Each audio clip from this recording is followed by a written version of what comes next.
Pagi Pak. Sebelumnya kita akan memulai pembelajaran kali ini. Kita terlebih dahulu berdoa. Silakan dipimpin salah satu pemimpin. Sebelum memulai pembelajaran pada pagi hari ini, alangkah baiknya kita berdoa. Berdoa menurut agama masing-masing. Berdoa mulai. Berdoa selesai. Baik, selamat pagi semuanya. Pagi Pak. Apakah siswa di sini ada yang tidak masuk? Alhamdulillah semuanya hadir ya.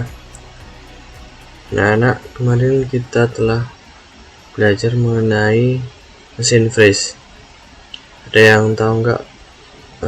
Kemarin kita telah belajar apa aja? Silakan angkat tangan bagi yang tahu. Baik, silakan pada Renaldi.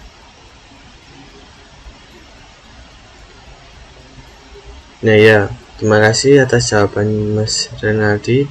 Ya benar ya, kita minggu kemarin itu belajar mengenai bagian-bagian utama dari mesin freeze. Kemudian ada yang tahu nggak selain bagian-bagian dari mesin freeze, apalagi? Silakan angkat tangan. Baik, silakan kepada Mas Yuda.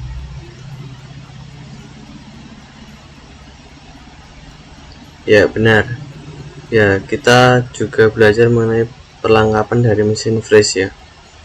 Baik, mungkin Bapak akan melengkapi terkait pembelajaran yang minggu kemarin. Kita belajar mengenai macam-macam mesin freeze, pengertiannya, perlengkapan mesin freeze, kemudian jenis-jenis pekerjaan yang bisa dikerjakan menggunakan mesin freeze. Terutama ada benda logam dengan permukaan yang datar, kemudian benda logam dengan permukaan yang siku ataupun sejajar, dan benda logam yang berbentuk persegi. Dan yang kemarin itu membuat roda gigi gitu. Pertemuan kali ini Bapak akan menjelaskan mengenai kesehatan dan keselamatan kerja atau K3. Sebelum memasuki materi, Bapak akan membacakan tujuan pembelajaran hari ini, yaitu siswa dapat memahami konsep K3. Siswa dapat menjelaskan pengertian dari keselamatan dan kesehatan kerja. Siswa dapat mengetahui pentingnya menjalankan kesehatan dan keselamatan kerja atau K3. Kemudian siswa dapat mengetahui penyebab terjadinya kecelakaan kerja. Kemudian ada yang tahu nggak nih terkait dengan gambar atau lambang ini? Ini adalah lambang apa? Silakan angkat tangan bagi teman-teman yang mengetahui. Ada yang sudah angkat tangan? Ya benar Mas, itu lambang roda gigi ya. Yaitu lambang roda gigi. Selain ada roda giginya, ada apa lagi Mas? Silakan angkat tangan bagi siswa yang tahu. Silakan Mas Yuda. Ya benar Mas, ada palangnya ya. Ya itu, terima kasih atas jawabannya Mas Yuda. Benar sekali ya, itu ada gambar palang dan roda gigi.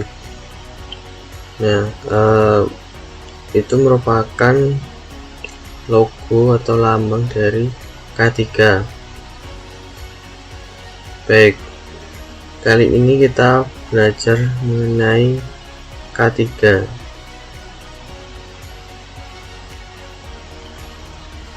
Ada yang tahu terkait dengan K3? Baik, kita akan belajar mengenai definisi atau pengertian dari K3 menurut para ahli. K3 menurut Mangkunegara adalah suatu pemikiran dan upaya untuk menjamin keutuhan dan kesempurnaan baik jasmaniah maupun rohaniah tenaga kerja pada khususnya dan manusia pada umumnya. hasil karya dan budaya untuk menuju masyarakat yang adil dan makmur. Kemudian menurut Ridley John, ketiga merupakan suatu kondisi dalam pekerjaan yang sehat dan aman, baik itu bagi pekerjaannya, perusahaan, maupun bagi masyarakat dan lingkungan sekitar pabrik atau tempat kerja tersebut. Apakah anak-anak sudah paham mengenai pengertian dari ketiga? Baik, kalau sudah paham, kita lanjutkan. Mengenai pengertian ketiga ini sebenarnya sangat kompleks. Kita akan membahas pengertian ketiga secara umum. Ketiga secara umum adalah suatu ilmu pengetahuan dan penerapan guna mencegah kemungkinan terjadinya kecelakaan dan penyakit yang disebabkan oleh pekerjaan dan lingkungan kerja. Kemudian menurut American Society of Safety and Engineering atau bisa disingkat SSE, ketiga diartikan sebagai bidang kegiatan yang ditujukan untuk mencegah semua jenis kecelakaan yang ada di kaitannya dengan lingkungan dan situasi kerja. Kemudian kita akan menyimpulkan mengenai pengertian ketiga secara umum. Bidang yang terkait dengan kesehatan, keselamatan, dan kesejahteraan manusia yang bekerja di sebuah institusi maupun lokasi proyek dengan tujuan untuk memelihara kesehatan dan keselamatan lingkungan kerja. Kemudian pentingnya menjalankan program K3 ini atau kesehatan dan keselamatan kerja. Yang pertama itu mencegah kerugian fisik dan finansial yang bisa diderita oleh karyawan. Yang kedua, mencegah terjadinya gangguan terhadap produktivitas perusahaan. Yang ketiga, menghemat biaya premi asuransi. Yang keempat, menghindari tuntutan hukum. Nah, kemudian ada macam-macam kecelakaan kerja. Yang pertama terjatuh, yang kedua tertimpa benda, yang ketiga tertumbuk atau terkena benda-benda, yang keempat terjepit oleh benda, yang kelima pengaruh suhu tinggi, yang keenam terkena arus listrik, yang ketujuh kontak bahan-bahan berbahaya atau radiasi. Kemudian kecelakaan kerja dapat menyebabkan kerugian. Nah, ini bisa disingkat 5K. 5K ini apa aja? Yang pertama kerusakan, yang kedua kekacauan organisasi atau perusahaan, yang ketiga keluhan dan kesedihan, yang keempat kelainan dan cacat, yang kelima adalah kematian. Kemudian penyebab terjadinya kecelakaan kerja ada dua, yaitu faktor manusia dan kedua faktor lingkungan. Faktor manusia yang pertama A. Ketidaktahuan, B. Kemampuan yang kurang, C. Keterampilan yang kurang, D. Kurangnya konsentrasi, E. Bermain-main, F. Bekerja tanpa alat keselamatan atau pelindung, dan G. Mengambil risiko yang tidak tepat. Kemudian faktor yang kedua yaitu faktor lingkungan. Yang pertama A. Tempat kerja yang tidak layak, B. Kondisi peralatan yang berbahaya, C. Bahan-bahan dan peralatan yang bergerak, dan yang terakhir adalah transportasi. Kemudian pencegahan cedera dan penyakit yang terkait dengan pekerjaan.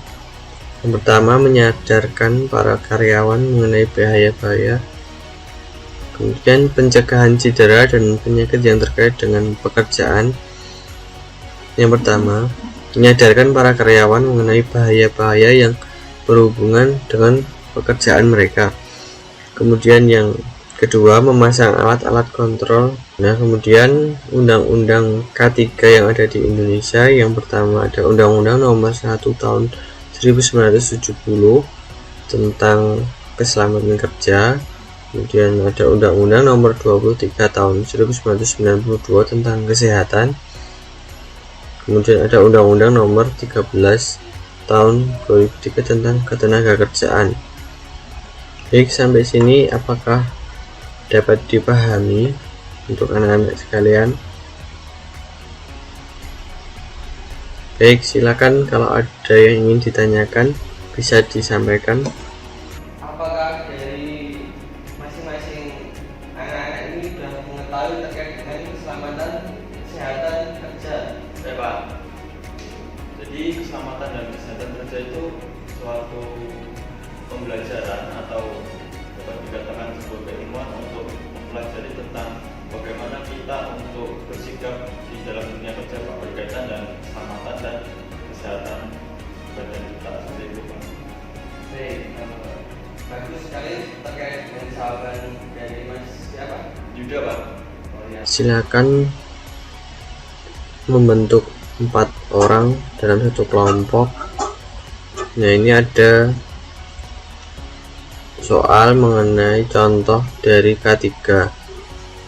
Silakan kalian mencari fasilitas ataupun contoh alat dari kesehatan dan keselamatan kerja yang ada di perusahaan ataupun di industri. Silakan gunakan waktu 5 menit untuk diskusi. Baik, kemudian dari kelompok 1 sampai kelompok 5 silakan untuk presentasi. Untuk kelompok yang pertama,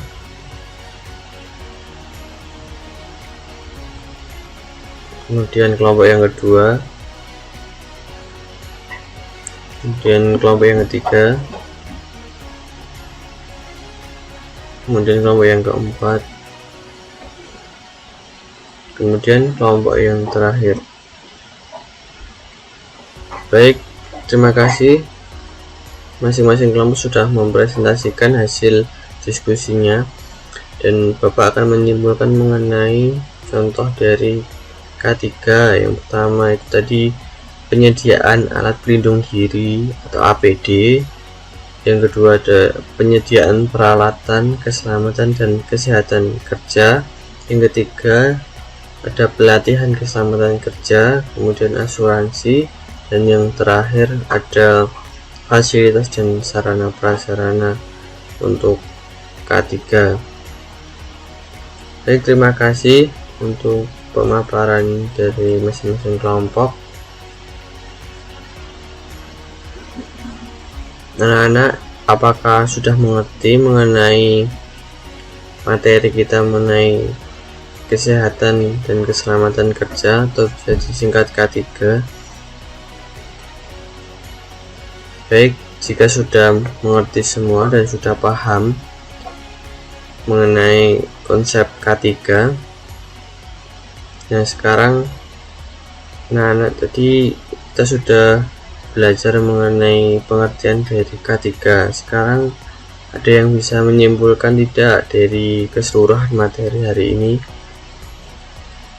Silakan angkat tangan dari anak-anak sekalian. Silakan Mas Yuda bisa menyampaikan. Ya, benar Mas Yuda. Kita hari ini sudah belajar mengenai pengertian K3, kemudian pentingnya menjalankan program K3, kemudian macam-macam kecelakaan kerja, dan kecelakaan kerja dapat menyebabkan 5 kerugian, yaitu 5K tadi. Kemudian yang terakhir yaitu Undang-Undang K3 yang ada di Indonesia. Anak-anak, sekarang Bapak akan memberikan tugas atau PR untuk kalian. Silakan dikerjakan di rumah. Bapak akan bagikan soal ya, yaitu carilah makna lambang K3 dan buatlah hasilnya di kertas karton ya. Silakan buat bersama dengan kelompoknya tadi. Kemudian kalian cari logonya dan ditempel di kertas karton, kemudian dan disertai dengan maknanya. Kemudian akan dikumpulkan dan dipresentasikan untuk minggu depan. Anak-anak, berhubung waktunya sudah habis, Bapak akan mengakhiri kegiatan pembelajaran hari ini dengan mengucapkan hamdalah. Alhamdulillahirrahmanirrahim. Sekian materi pembelajaran yang bisa saya sampaikan. Sampai ketemu minggu depan, dan jangan lupa kalian untuk membaca materi lagi di rumah untuk pertemuan selanjutnya. Terima kasih. Wassalamualaikum warahmatullahi wabarakatuh.